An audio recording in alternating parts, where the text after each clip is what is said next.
Hey everybody, welcome to JK Next Garage. So as you can see, no body cart sitting over here anymore. Here it is underneath the car. No more cribbing all over the place. No more rocks, bags of rocks sitting on the cowl. Kelly and I got this body cart in underneath the floor. Got the floor pan in. So anyways, I'm going to show you what it took to get this in and what I had to do kind of in the back and all that stuff. So stay tuned for that.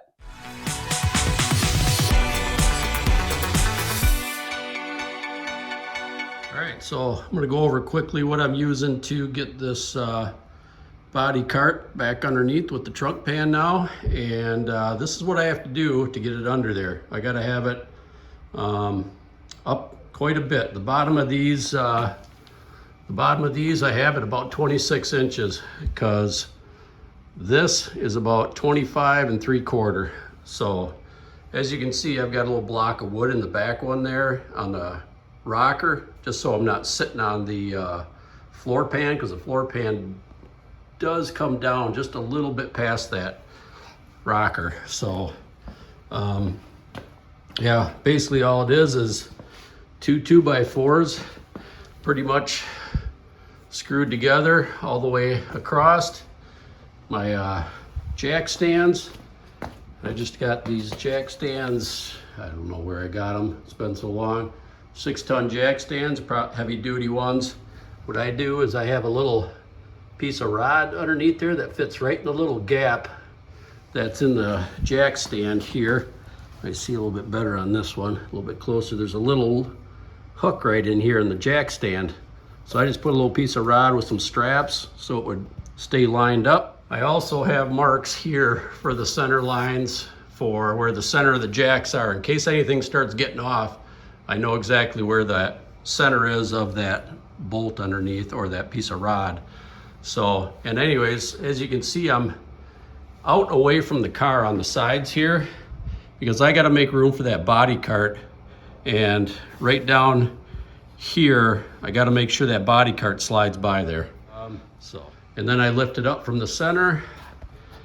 This probably isn't for everybody, and I'm not recommending you do this, but yeah, I got center lines on my boards. These are all kind of screwed together so they're in place.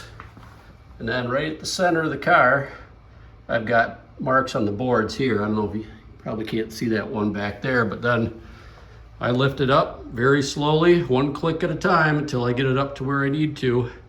I'm not going to show putting this down, just like I didn't show how I got it up, because I'm not going to tell anybody to do it this way. You do what you feel you need to do. And then I've got a couple bags of gravel here for counterweight in the front, because that back end is a little bit heavier and I need the room. I can't have this board back as far as I'd like it, because I got to get that frame rail up underneath right in this area right here. So anyways, that's just what I'm doing. You do you. This works for me and I'm comfortable with it. I've done a lot of rigging over the years here, and so I'm fine with it. But now we're gonna get that trunk floor and body cart back underneath. All right, here. We're gonna see if we can get this body cart back underneath the car.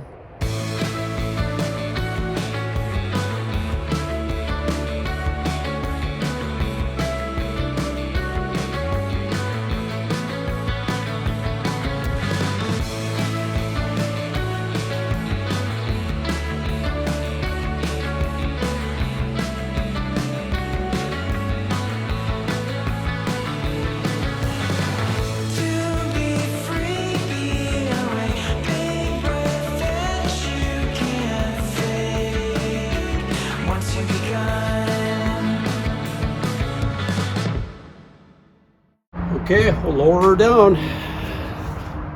All right, so the body cart is back underneath. Got the trunk floor in.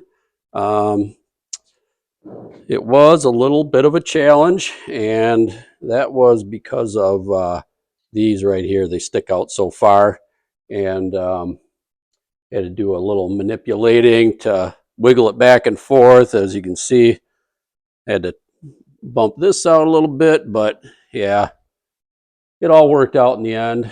It's actually fitting in there not too bad. This is just right after we put it in and got the stuff cleaned up. So anyways, got my tail pan is in. Let me just check out the initial thing here, and it is real close. I am putting that, it's right about there, I'm pretty sure, but that is dang close, our center mark here to this one. So kind of happy about that. Let's check out the center mark on the inside. I don't know if you can see that. You can see the little pencil mark. So we're right there. Oh man, what, an eighth, maybe a 16th off. So I'll take that for right now.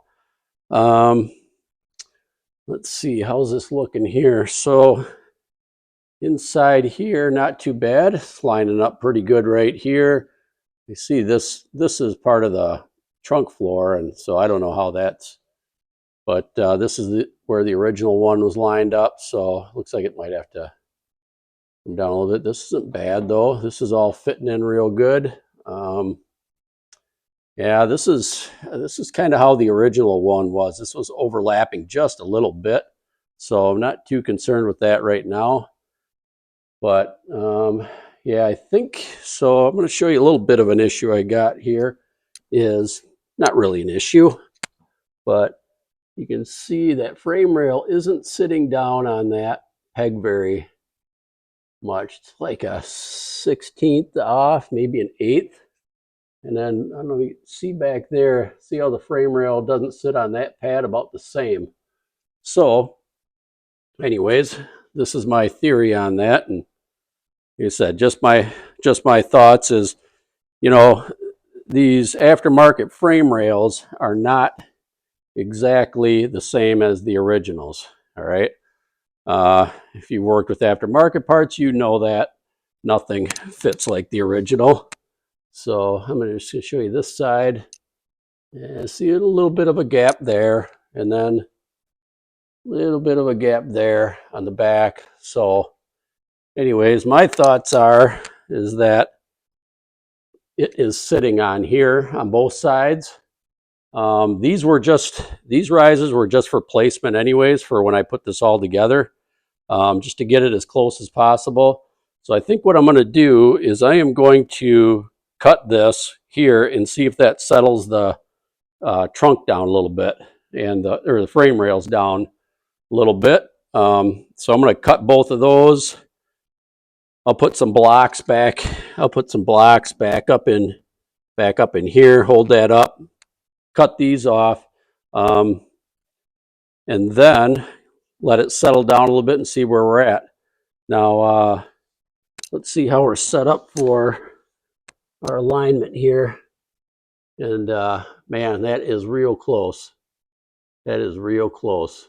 So I'm happy with that. The other side, I don't know if you can see over there, not bad either. So I can live with that. So, and one thing I did do here is I pre-drilled some 1/8 inch holes here, like right here. And then as you can see right up in here, some 1/8 inch holes there too on both sides. I have a hard time eyeballing and placing where I'm going to shoot the screws down from the inside. So once I get this all tightened up and everything, I think what I'm going to do is I'm just going to drill a pilot hole through from this side, and then I can run my shooter screw in from the top side and get that all sucked in. But yeah, so I'm going to tweak this a little bit right now. I'm going to cut those things off. And then, okay, risers are cut out of there. Good to go.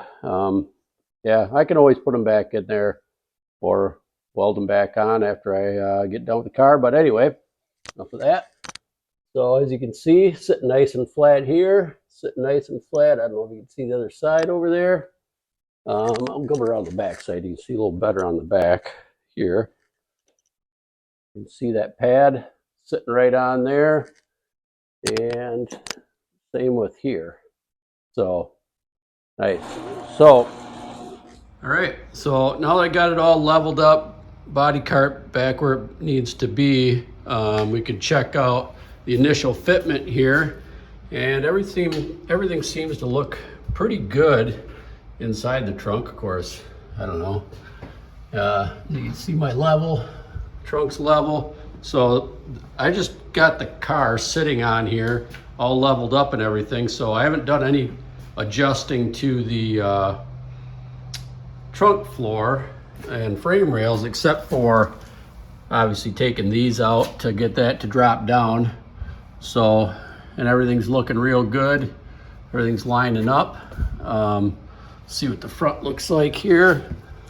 Get down here, and yeah, not bad. It's a little ways away, but like I said, I haven't done anything to it yet. So hopefully those I can get sucked up just a little bit more. Check out this side. Let's see. Yeah, that's nice. That's pretty nice. I'll take that. So, and this side, yeah, there's a little overlap here, but lining up real good right through here. So I am not complaining at all. So, all right, that's pretty much the initial fitment. Let's just check our center lines here.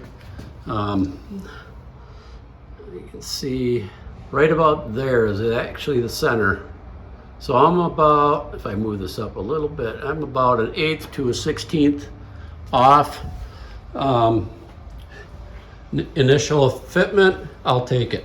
All right, grab my flashlight and we'll see how the initial fitment is here. You can see that pencil mark on the trunk floor and the center mark on my floor pan. Yeah, we're darn near right there. Darn near right there. Now, I haven't done any tweaking with this floor pan or put any ratchet straps on it to move it around or anything like that yet. So right now I'm pretty pleased with this. Of course, then these are the boards. I just cut some boards here in case I needed to put them up like this for some support, because I don't know, the rear end here, I mean, it's just kind of floating right now. It's not tied in anywhere. So, I mean, it seems to be fine, but I might just put those in for a little support here. So if you see them in there, that's what I did. I just put them in there for some support. All right, so that's pretty much it for the initial install. I think everything went all right. Probably next video, we will get this tweaked a little bit. Yeah, so then we'll get these spring pockets all dialed in underneath the floor on the frame rails and the floor pan, and make sure they're gonna fit in all right and everything before we screw this down the trunk. Yeah, we'll bring you along for all the fine tuning on the next video, and let you know if we have any issues with that. So, all right, well, that's gonna wrap it up for the initial trunk install. Very pleased. I wasn't sure if I was ever gonna see this trunk be replaced. So Kelly and I got it in. It's working out good. Little tweaking here and there, but yeah, and then we'll start checking out the spring pockets and stuff like that. And we'll bring you along for that part of it too, getting this screwed in and stuff. So anyways, hopefully you got a little something out of this. If nothing else, update on how our bird's going. So as always, thanks for coming along, and we'll see you on the next one.